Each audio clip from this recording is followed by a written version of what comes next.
All right. Good afternoon and good morning, everyone. Thank you for attending the 8th edition or the September edition of Success Spotlight. My name, of course, is Nolan Duda. I'm the Client Experience Manager for IdealTraits.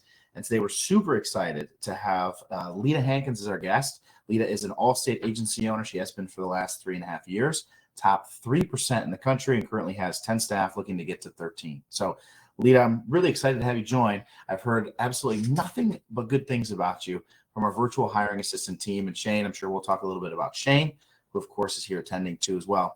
But Leta, super excited to have you. Super excited to talk through what you've done over the last 3.5 years and your background even before insurance has led you to be top 3% in the country and to have 10 staff members today. So thank you again. I appreciate you for being here. Yeah, thanks for having me. Of course. Awesome. Well, I suppose we'll jump into that, Leta. I know we just talked a little bit about it as we were prepping to get ready to go here for this. But 3.5 years ago, I know you mentioned you had a friend that helped you get into insurance. But if you want to, I guess, talk about that start to what's gotten you to where you are today, I think that'd be a good intro before we jump into the hiring of staff part of it all. Yeah. I think I have kind of an interesting gateway into insurance. I did get in 3.5 years ago with no insurance experience. And I kind of started with business background. I did become a teacher, third grade for 10 years.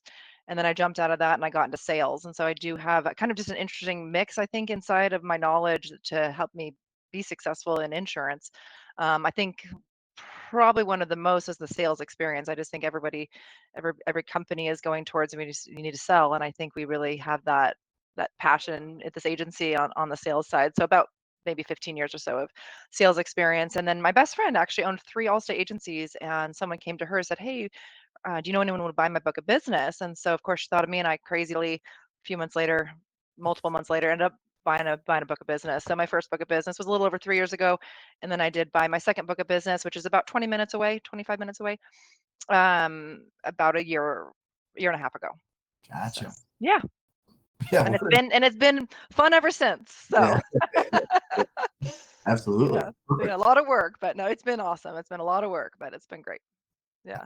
And of course, like when you originally took that leap to insurance, as you mentioned, a couple months process of making it happen, taking over that first book, how many staff members did it come with at the time? And then how did you know, I guess, not having any insurance experience, I'm not sure if you had hiring experience in the past either, but how did you know next, like, okay, now I need to start bringing on staff to get to where you are now, where you have 10 and looking to get to 13? Yeah, so I did have approximately 4 Okay. 3 staff. There was some people that were it was really mismatched. Actually, there's nobody here now any longer if I'm that staff. I just knew I needed the people. They helped me. They taught me what I know. I mean, the first 6 months they taught me insurance, right? They taught me the systems and the insurance, and I really needed them. I'm very thankful for them. But then as I moved my business into a sales organization and taking care of customers, that was not what they signed up for. They really signed up for a pretty slow, sleepy agency. Who just took incoming calls as they came in. And so I kind of knew I needed to replace everybody to kind of find people that are really, really high energy, wanting to sell, wanting to grow, make money, and also take care of customers. So it's slowly formed. I just knew, and then I did have to really get more people when I bought the second business. Obviously, the second business only came with one person, and she's a rock star. She's now my manager, so she's unreal. But yeah, I got her, and then just knowing my sales numbers, I knew I had to grow, and I really knew I had to get the right people in the right seat. And so I really have changed things around of the job titles that they get hired into and the expectations of that job title. Absolutely. And I think that's, I guess, reframing that agency and sort of making it your own was a good thing because now you obviously were able to shape it and grow it to where you have it now. So when it comes to hiring either sales or service, I know you mentioned taking a look at the numbers and knowing where you need to be at, but is it a situation where you're always looking for good qualified sales and service people and we'll have a spot for them? I know we talked about you having spots open now, but let's say you get to 13, and then is it a portion where you're willing to plug people in if they're the right fit, or is it more of you believe, hey, I know when I need to bring someone on just based off of production, or how does it work? Yeah, kind of a little bit of both. I'm definitely, once I'm hired fully up, I'm still always looking. I always have room for somebody else, especially once I'm at my magic number of 13, I would definitely hire remote. Once I'm hired up in customer service, it's okay if I found another rock star, I would hire that person remote or in person. And then at that point, I could always hire on if I had another person I really loved into outside sales. And so really picking the number, I do try to hire from my customer service side, and I do really run my agency as inside sales and outside sales. I know a lot of people do that, but my inside sales does customer service, and I actually have added a new position. I just wanted a little bit more customer service, and so I'm actually hiring that position of just getting that rock star customer service person who doesn't want to sell. So I actually have just recently added on a position just to get increased customer service. Yeah. Um, so really within the goal of how many I need to hire, I really want all my customer service people to be answering the phone around, 15 times a day, right? And so at times when we're a little bit understaffed and they're answering the phone 20 times a day, with our talk path processes, it's too much, and they really aren't doing the thorough, detailed review of every single policy as they call in. So I try to hire enough people to get it down to 12, 15 incoming calls, and then hiring on the outside sales with this everybody's company. You have your goals, enter your goals. I'm just trying to maximize my bonus at the end of the year, and then maximize the monthly commission checks as well. And so for me, um, Allstate has increased their goals, and so I have had to increase my outside sales staff just to hit Allstate's goals. There's no way for me to maximize what Allstate's offering me with the amount of people that I had a year ago. There's no way. Yeah. Taking a look at those numbers, it seems as if it's a very important part of your, I guess, the direction that you're looking to take, right? And I know that sounds self-explanatory, when I say it or when we say it, but I feel as if it is something that could be lost on, right? Like you have those numbers. I think there's a lot of resources out there that will show you based off of the size of your book of business, you should be staffed at this count, right? And if you want to get to this number, get to this staff. So I think that's great that you take a look at that and sort of plan it from there. Well, and we also look at like how much each person, per item, how much we're selling, how much premium per item, and we have to figure out, well, how much can one person sell, and how much is that going to equal out at the end, minus the loss. And I think everybody should just reach out to someone in your organization. I reach out to my sales leader. I use him for numbers. He's a numbers guy. And I'll suck up his time anytime. I always tell people, like, squeaky wheel gets the grease. And so if you need help with numbers, I mean, find somebody in your organization to get the help with. But I'll just reach out to him, schedule a meeting, and say, all right, let's look at the numbers. How much more do I need? What are my goals? And especially this time of year. Okay, I have about 3 more months. What do I need to sell each month? Hopefully I've already hired up enough people by now, but like I said, I did have to have a little turnover recently, so I'm just getting restaffed up, but we should be good. Perfect. All right, cool. And I think this is a good segue because, as you mentioned, a little bit of turnover recently and looking to hire again, as I think I've mentioned a couple times. So when putting together those job ads and putting together the opportunity, whether it's sales or service, in a very competitive market, right? I'm sure it's fair to say that, right, these days. What do you do in terms of that job ad to help yourself stand out? Like are you personalizing the job ad? I'm sure there's a little bit of that, but are you putting anything attractive that's in there that really helps you, I guess, get a leg up to get more applications to your job ad? Are you sponsoring? If you want to go into that, Leta, I think that'd be great. Yeah. So for the job ad itself, I try to make it real personable. I get my personality in there. You throw in some bold, some exclamation points, and talk a lot about culture. I think right now culture is just huge. They want to come into a team that they can grow into, and they also love training. I talk a lot about training and a lot about the culture, and because they want to know that they can come in here and be successful, especially on my sales side. I definitely talk about a 6-figure income plus, and they want to know, well, how am I going to get that? And so I think really talking about the training that you're going to do, talk about your culture. They want to come into a fun place that's engaging and caring. So I definitely change up my job ad a lot for that. I also put in my job ad, if you come in licensed, I will pay you upfront. After 3 months of employment, get $1,000. So just a little bit of incentive if you come licensed. If you don't come licensed, I always say that's okay. We're going to train you. Either way. And then when I'm actively looking like I am right now, I actually do a lot more, right? So I sponsor my ads on Indeed. And then I also use Shane. You mentioned Shane earlier today. I love Shane. Hi, Shane. He helps me out. We talk on the phone. He helps me with my job ad. He helps me target it. He talks about my numbers and my pay and if it's competitive. He talks about everything that he can help me out. And then he goes in and helps me like search through the right candidate, help me find the right candidate. So I do pay extra when I'm really searching. But then I used to just use Ideal Traits all the time. So if once I'm at my 13 and I just kind of want to just slowly kind of put people on the back burner as I'm constantly looking for other good candidates, then I'm not out there spending as much money sponsoring but I'm still constantly looking. I'm just not putting as much money into it. Yeah, makes total sense. And for those of you who are wondering who Shane is, because because I know his name came up a couple times, Shane is one of the consultants that's a part of our virtual hiring assistant team. So it is that service will, of course, we'll call the candidates and create the job ads for you. And of course, you'll have access to Shane or Faith as your consultants to review things like Leta had just mentioned. But I think that's great. I think adding in specific things that are specific to your office, Leta, and how you go about it is really going to help you out. Sponsoring, of course, helps. That's been a common trend across these success spotlights that we've seen as agents have talked about how they invest into their recruiting in order to get in front of more applicants, because the more applicants you get in front of, the better chance you have of finding the right fit. And So it's really affordable. Like, and I always just even do a little less than they say because it always gives me way more. I don't know, at least where I'm at in Washington, I sponsor it and they'll say like, whatever, you're going to get 50 candidates in 15 days or whatever. I always get more, it feels like. And so I just think the amount of money that you're putting into it is not a lot when you sponsor. yeah.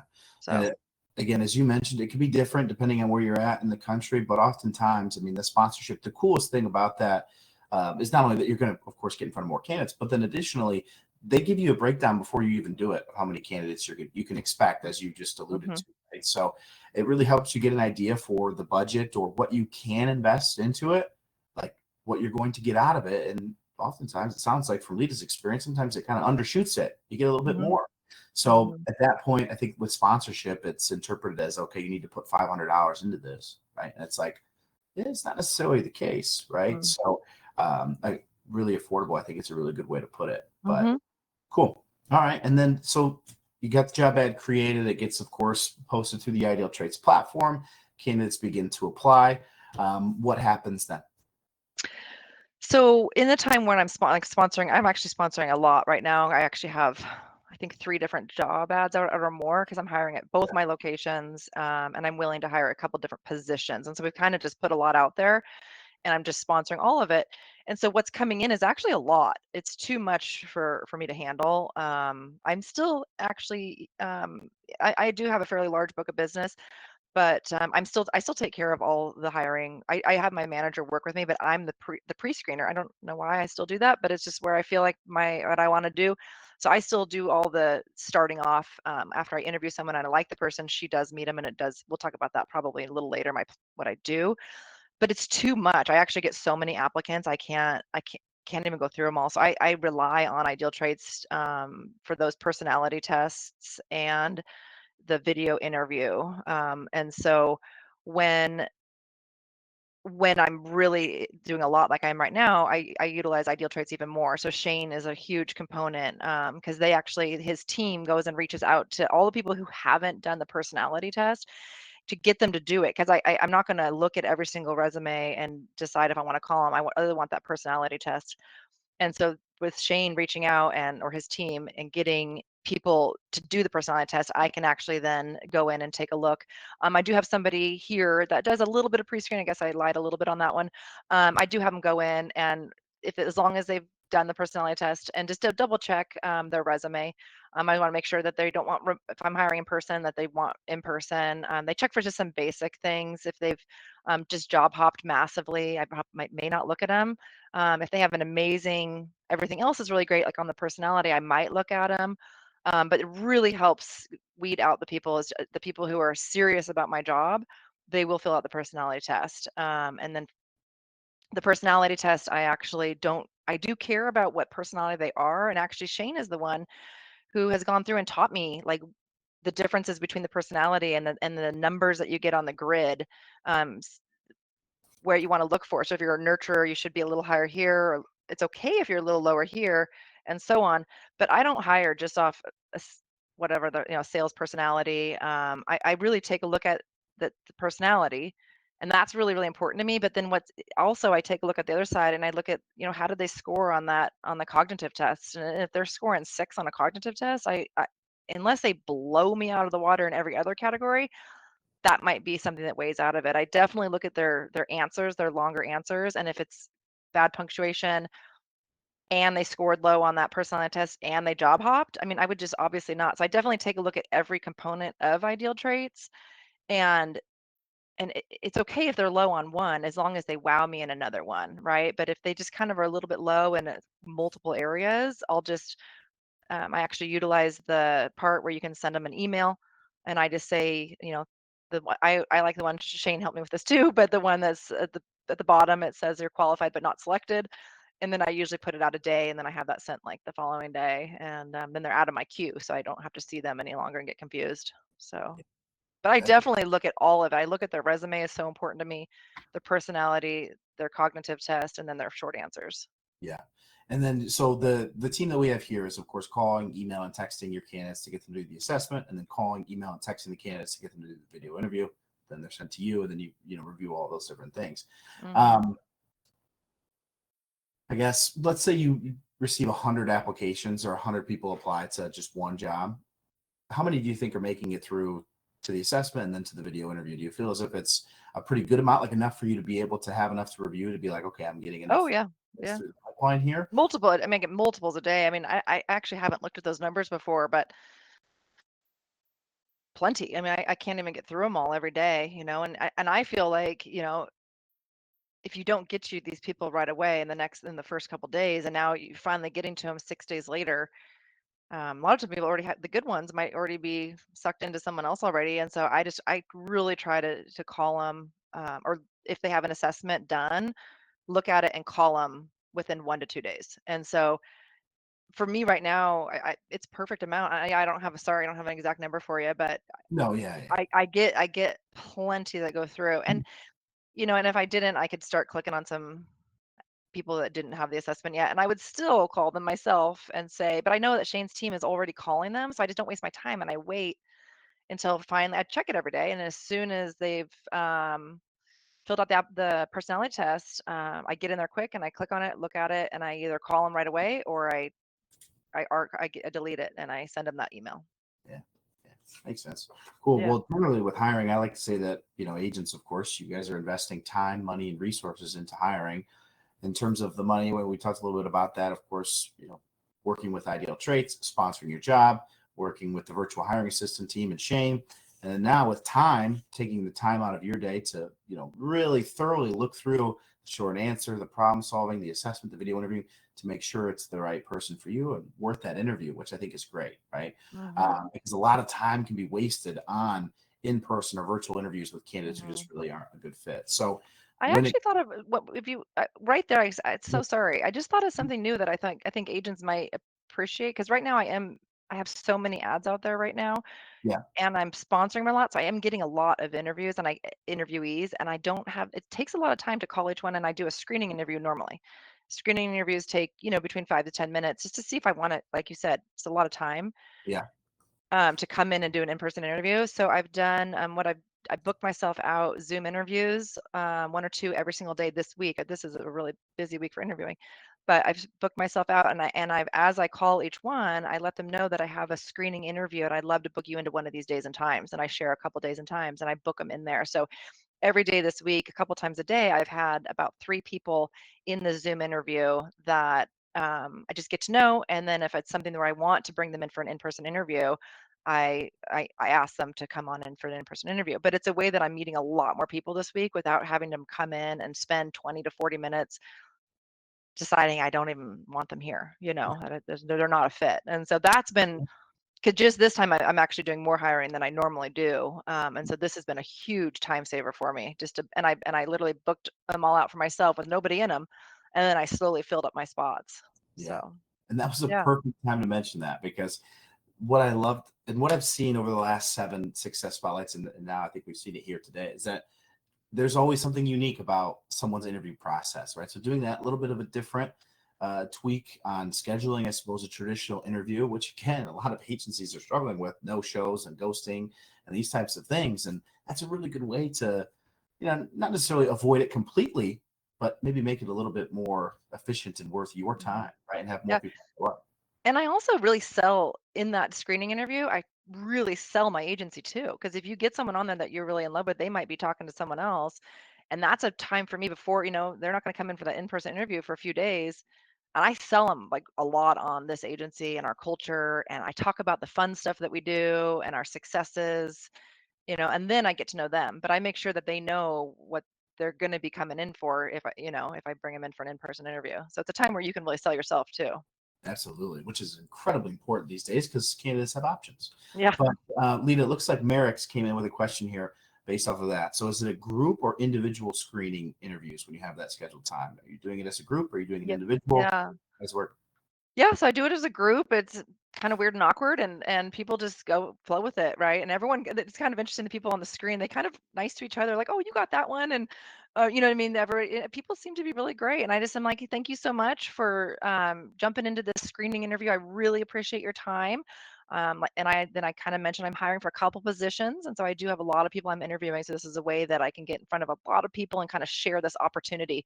And so I really make it super positive for them that this is an opportunity, and then it's really brief. A lot of times my screening interviews for 2 to 4 people take 15 minutes. Yeah, It's quick, and I just met 4 people, right? That would have been 4 hours of time that I get done in about 20 minutes. yeah, So, absolutely. no, it's cool. Yeah. Perfect. Yeah, and thank you for the question, Merrickson. If anyone else has questions, please feel free to use the Q&A tab that is available there, and we'll make sure we hopefully get to all of your questions too as well. So please feel free. But all right, Lita. So you've done the group interview. You have a couple candidates that you like. What happens next? Do you just do individual interviews? Do you do anything like a role play like we've seen in the past, or what happens next as a part of your process as you work to determine who you're going to bring on? Yeah.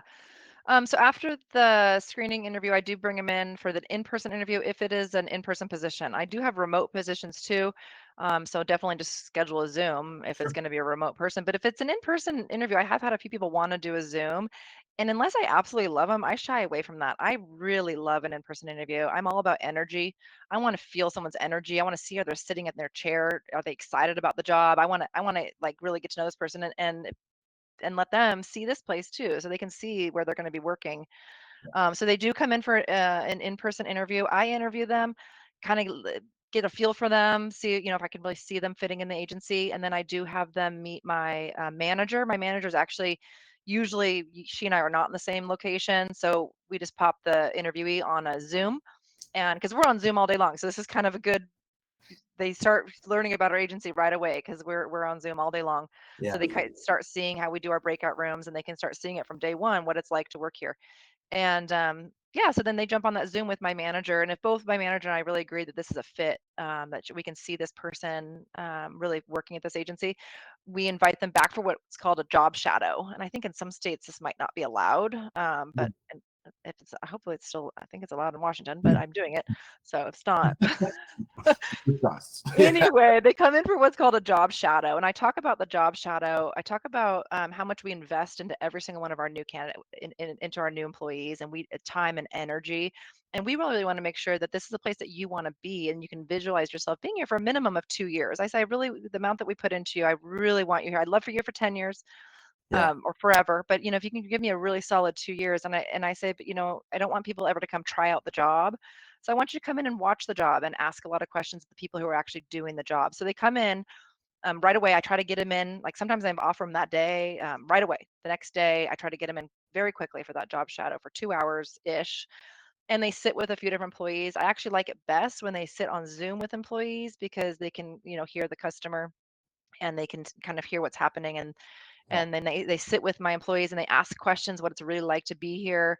But it's also a chance for my employees to kind of feel them out and see if they'd be a good fit here, kind of check out their energy and their willingness to be coached and asking good questions. I love the ones that sit there with my employees and just ask questions and questions and questions, and someone who's really curious is usually a pretty good fit.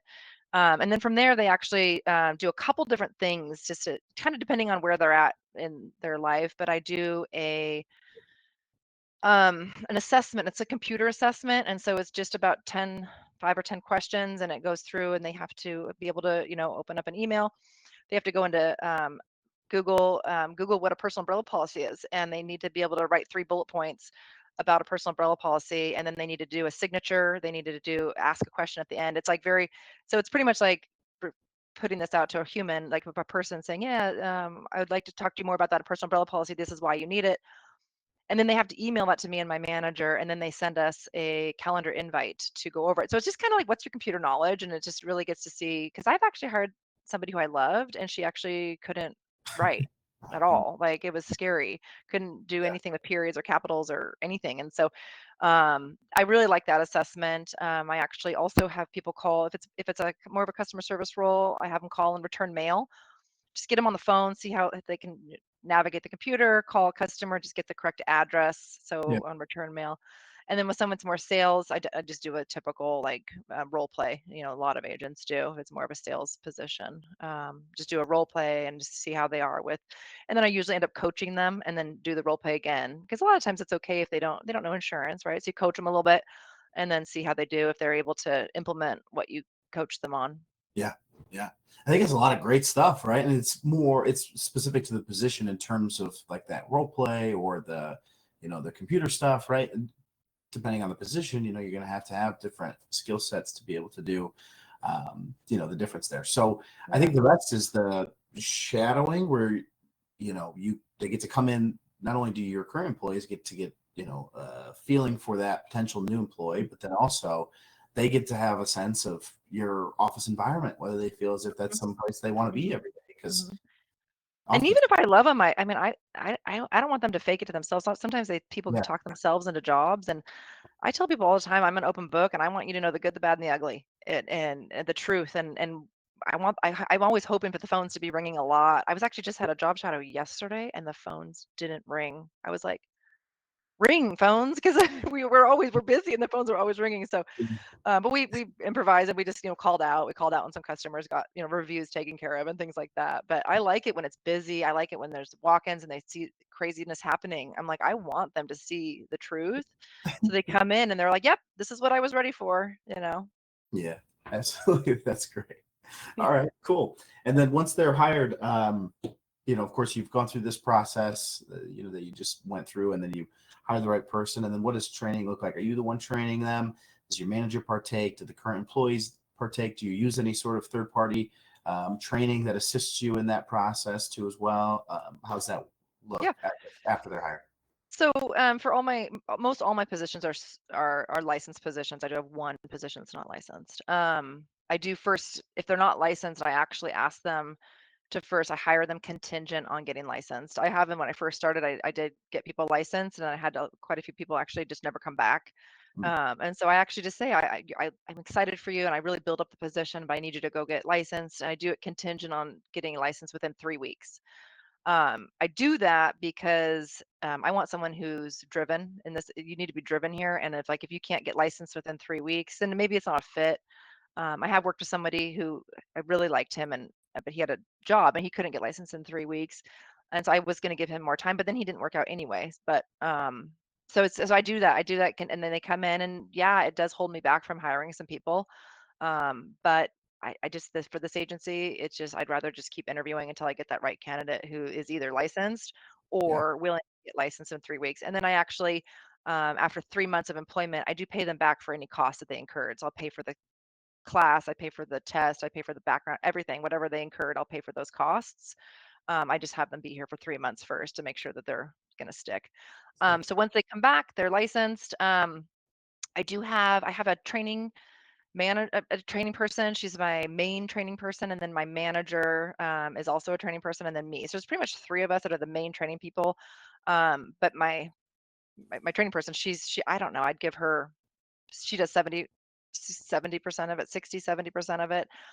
And then my staff actually is those people that are specialists in a certain area. So someone who maybe works on house inspections, Yeah, um, you know, or individual things. Someone's really good at claims. I might just have them sit with that person for an hour. Someone who's really good at, I have a billing specialist and someone who does the cancel audit. So people who aren't paying, I'll have them sit with that person for a few hours, a couple times a day, right? So they do yeah, move around to kind of everybody, but my training person is really, and I'm just fairly lucky. That gal that got me into insurance, actually, this gal worked for her for 7, 8 years. Wow.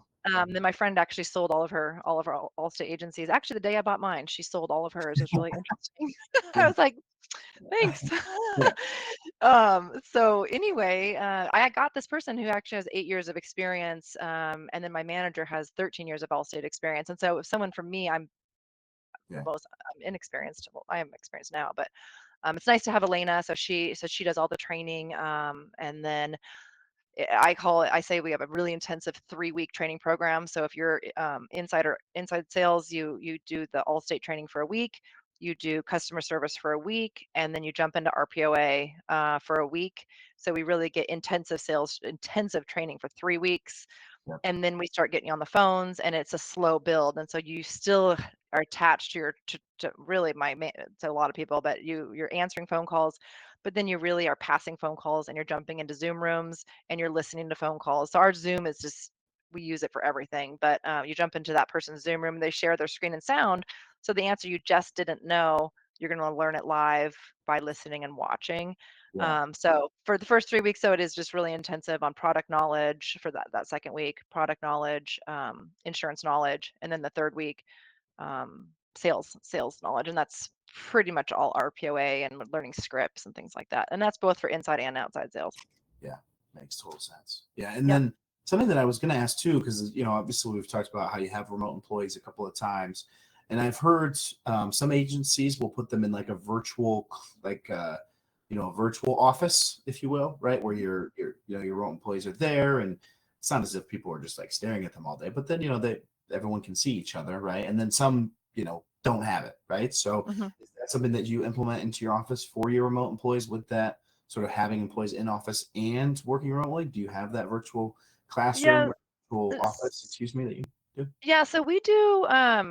We have our all day Zoom, and there's like I guess some people call it the living room, the main room, right? And then we make breakout rooms for every single employee and me and everybody. We all have our own breakout room, and so we do a team meeting every day at 8:30. And so we're in the team meeting. Whatever it is different every day. And then at 9 o'clock, that's when our phones turn on. We all jump into our own Zoom room. So everybody's in their own breakout room all day Mm. long. They just kind of sit there by themselves. Everyone's just in there by themselves. And then if anyone needs help, we have, chat. You just chat like, hey, anyone can help me with a billing question.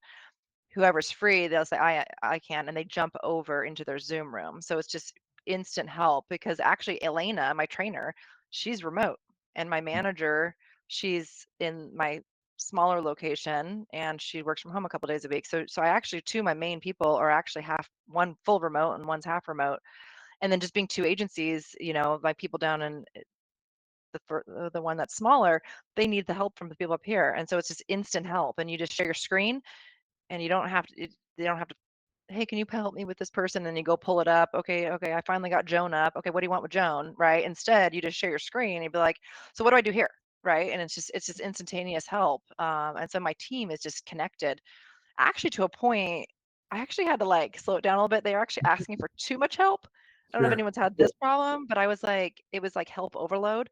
Sure. And I was like, there's a lot of resources out there. You can find your own help. And so I had to, Elaine, my trainer and my manager, instead of answering the question, which they know all the answers, they've been with Allstate forever. Instead, they say, have you checked the RMPs yet? Have you checked There you go. Gateway? Have you checked Yeah. this? You know what I mean? And so we've actually had to like get people to like kind of help themselves a little bit, because it's such instantaneous help that you can just get the answer like this. Yeah. But we're trying to help people now become a little more self-reliant. Yeah. So Yeah. I but see yeah, it. that Zoom room it's just like I have multiple people in other states. I have 2 locations, and it's like we're one office, and then we also celebrate together. So if we have a new person who maybe just did a one call close, or they sold their first policy, we'll all jump in that person's room, and we all are just cheering and celebrating, right? So we use it for everything, or if I need to meet with every employee really quick about one thing, I'll be like, hey, if my Zoom room is empty, everyone jump in my room. And so then people just start jumping in my room, and I and I ask a question, or do something, right? So we use that Zoom room for like everything. So Yeah. All right. That's pretty cool in a creative way. And I think that celebration part of it is awesome. Like people probably look forward to yeah, it a ton. And I yeah, know Mara is on here, who's our learning and development coordinator here. She probably love that part where you're like, have you checked this part of the workbook yet? She probably yeah. loves it. She trained remotely as well, and I'm sure that Yeah, portion of it yeah. Yeah, turns. I just couldn't now that I have how we do Zoom, I couldn't run my agency without it. I mean, it's just my employees at first they hated. They're like, "Ah, I hate this. We got to be in this Zoom room." And Yeah. at first they all hated it. And then now it's like they couldn't do without it. They love it. Yeah. Takes a little bit for change to be fully embraced, I suppose. But Yeah. how did you originally make the jump to considering remote? Of course, it's becoming, from what I've been able to see in the traveling and of course the success spotlights that we've done, it's becoming more popular. At least part of the time are flexing it, but it seems as if you got full time employees, people working hybrid. I'm sure when you originally purchased your agency, as in the country was sort of on its way back from the, Mhm. but Mhm. what's how did you get how did you start with the remote? What made you make that jump, and what processes and stuff did you have to put in place before you were comfortable with Yeah. doing it, you know? It was so hard. It Mhm. was so hard. So if you're not in it now, like I get it. You can reach out to me if you want to talk to me about it. Also, I didn't feel like helped me very much. I didn't understand how to even get all day Zoom and like how to even listen to people. How do people not all talk over each other? And like I hated it. I think the beginning was terrible. And I actually got into it through somebody trying to help me hire. And they're like, you need to try Zoom. And I mean, you need to try remote. And I was like, how could I do remote? That's just too much for me. Right. I just was like, no. And they're like, no, you need to do it and I'll help you. I'll Mm, help you figure this out. And they literally walked me through so many things. They'd help me do like what I would help anybody do. Like they just helped me do it. And they convinced me. I literally had somebody convince me to do remote. And I wasn't prepared. I wasn't ready. I didn't know how to do it. I do think sometimes people like to know how to do everything before they do it. And I honestly think like some of my success is because I'll just say yeah, yes to something and then I'll figure it out. And you always figure it out. You just got to go find people, ask questions. You got to be curious, right? And so I just said yes. I had no idea how to do it. I didn't know anything about like once I did it, I was like, I don't want to get into too many states because it is a lot of work, like for a small business like mine, like the tax side of things, and it is a little bit, you got to make sure you're compliant and you're doing all the right things. And once I started to jump in, and I got into Nevada, Texas, um, Oregon. I've been in a few, and so it started realizing, oh, you really don't want to be in like 50 states because there's laws in every single state, right? So I'm happy where I'm at now. I have one in Oregon, and then I have a few in Washington, and it makes it really easy. I like it. So kind of, yeah, don't go too fast before you start seeing what it's like in other states. But that person really helped me. I fumbled. It was horrible. We only got 45-minute Zooms. It was just a disaster. I think that first person, like, I feel like they didn't work out because I didn't know what the heck I was doing, but I just figured it out and I learned, and now I can't run my agency without it. It's it's amazing. And right now I actually am hiring all in person. I really want in person. Um, but once I get this all hired up in person, I would yeah, definitely hire someone who's licensed. Oh, and that's the other thing though. Remote, I would never hire someone who's not already licensed with insurance experience. I just for me, and that's just maybe I'm not good enough yet to feel comfortable with that. sure. I like people hearing who don't know anything about insurance. I like them hearing other people all day long. I think that's Yeah. important, listening to each other. So that's one of my prerequisites. If I do hire remote, I do expect them to be licensed, and have insurance experience, like a couple years. Yeah, and I don't think it's unreasonable at all. And I think it opens you up to like, obviously, considering that in a remote setting, I'm sure it opens you up to more remote talent or more licensed talent in that So role, much, right? so So much. uh, Mhm. oftentimes you'll see issues with generating applications when it's in office, licensed, experienced with no Mhm. sponsorship budget, right? So, yeah, I think offering that in a remote setting, I mean, of course, your Mhm. preference is there. And I think that that's a good way to go about it. And obviously, been successful with it. So, perfect. Mhm. Yeah. Um, the last thing I suppose we'll touch on before we get into the last question that we always ask is just compensation packages. How did you put together your compensation packages, Lita, if you're comfortable with sharing? Do you go heavier on the base or lighter on the base with higher commissions? How did you structure it? How did you know that it worked for you? If you don't mind. Yeah. So at first I fumbled around a lot. And I still don't have it perfect. But I really have leaned on Jeremy Olson a lot. He's my neighbor. He's up about an hour north of me. and him and Kristen have just really helped me out a lot. They're just the most giving people, and I kind of took his compensation plan and tweaked it for what makes sense to me and my agency. But really, I do a little bit of a lower base with commissions, Yeah. and I do a higher base for the first. I started out with, because I think he did it like 3 months, and I just couldn't get people really making the money that they needed in 3 months. Making up the difference between the higher base and lower base. And so I just keep that higher base. I tell people 3 to 6 months. In reality, sometimes if I really like the person, I leave it on. I leave them in there for 8 months. Sometimes people just take a minute to get going, and I'm not. I think I said in the beginning, I'm a teacher. I still have that nurturing person inside me, and I really, if they're working hard and they're saving our customers and they're doing amazing customer service and every day, and they're working the scripts and they're practicing the scripts, and I see them getting better. I'm not one just to they haven't made it in 6 months, like the sales wise. I don't just get rid of them. If they're outside sales, I would. For outside sales, I'd get rid of them because what Yeah. are they doing? But inside sales, it's a large book of business. We have a lot of customers, and we need those customer service. So if they're really doing well in customer service, I'm going to keep that higher base, and then I'm going to keep getting them to sell. And I had a great example just last month. She's at 9 or 10 months. She couldn't get it. She just couldn't get over that thing. And then last month she literally doubled her sales, and from the past 9 months she doubled it in 1 month. And now she's just on this trajectory. I showed her yesterday, if you stay on this trajectory, by for 2025, by the end of this year, if you stay on this trajectory starting January, and then by the end of 2025, you will be making $90,000. And this is somebody who's been barely making it, right? And then after that, she could go higher. But like for her, she's like, and that was her goal when she got hired. She wanted a minimum of 80,000, and it's taken her just a little longer. And now, I mean, she's one of our star. I mean, she Crushing it. helps. Her customer service is amazing, but now she's selling, and now she's going to be able to make the money that she wants. And so I do hang on to people just a little longer, Yeah. um, than I think some other people might do if they're killing it in customer service. Yeah. Um, so that's important. Yeah, that customer service is really, really important. So, It is. yeah. So anyway, then I compensate with the commissions. I do fun bonuses sometimes. Like I just did a retention bonus for Washington State and Allstate. Everyone's taken price increases. I did a large retention bonus. If we kept above a certain number after 6 months, after the auto went through, and we actually just found out a couple days ago that they made it by like a 1% or something, barely made it, and they all are getting like a large bonus this Friday. Like, and for people that were here the whole 6 months, I mean, each person's getting $1,500 Yeah.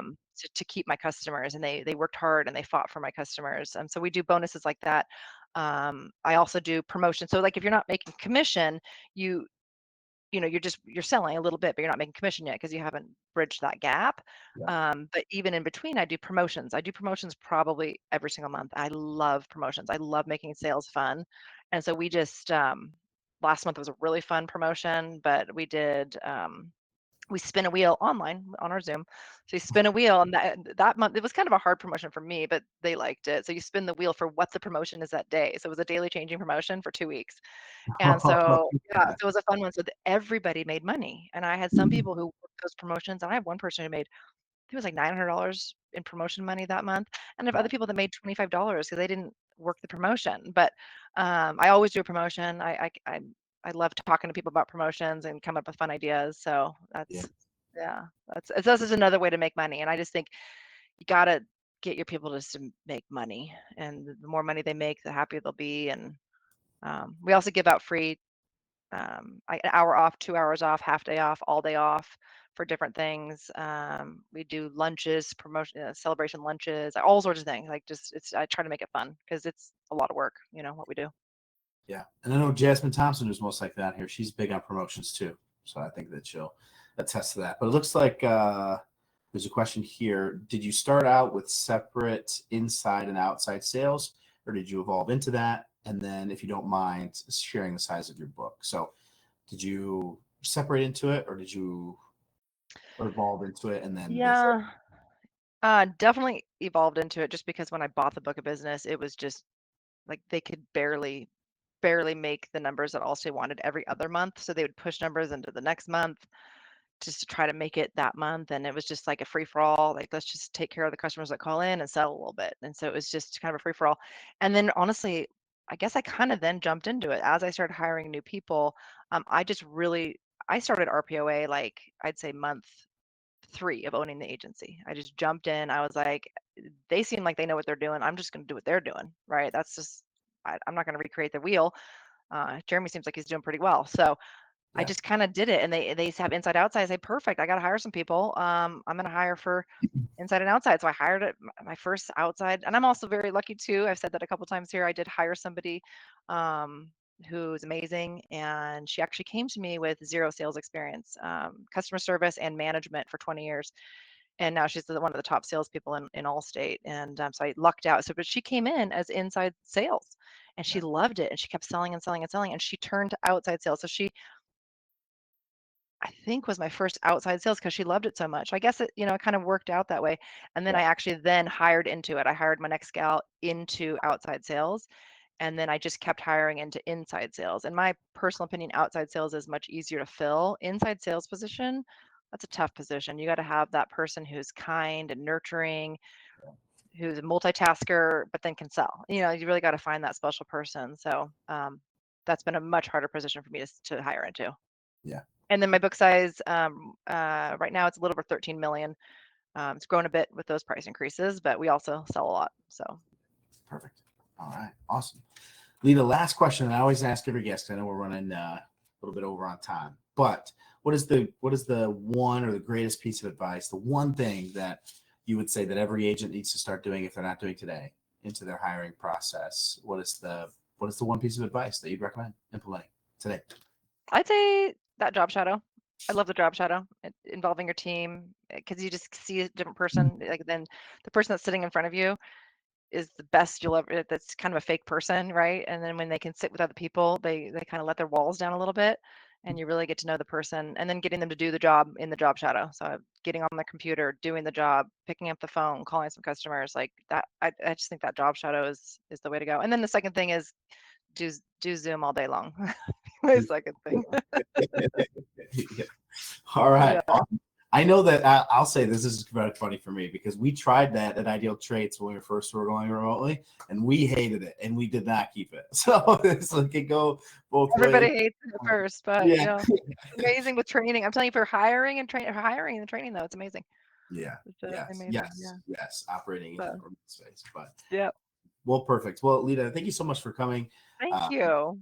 About your hiring process. I mean, you mentioned 10 years as a teacher, then jumping into sales, and then jumping headfirst into owning insurance agencies to now being in the top 3% of all state agents in the country. So I appreciate you taking the last hour and 15 minutes out of your day, because I know how busy you are, and sharing a little bit more. But for those that are listening, appreciate you for joining. And again, Leta, doing things that you can do. You can invest into your recruiting with your job ads and sponsoring. You can subscribe to the virtual hiring assistant program with Shane if you need help from Shane and the team to be able to communicate with your applicants and do these types of things. And then you can build a process that has unique components to it that works for you.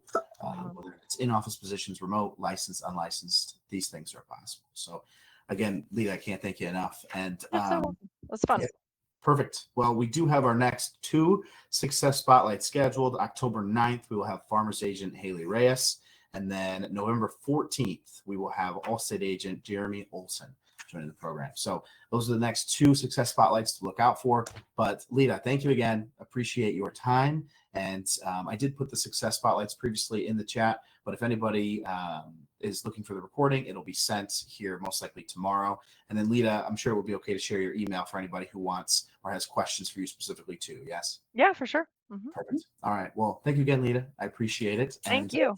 be hearing from you more as Shane continues to work with you through the Yeah. process.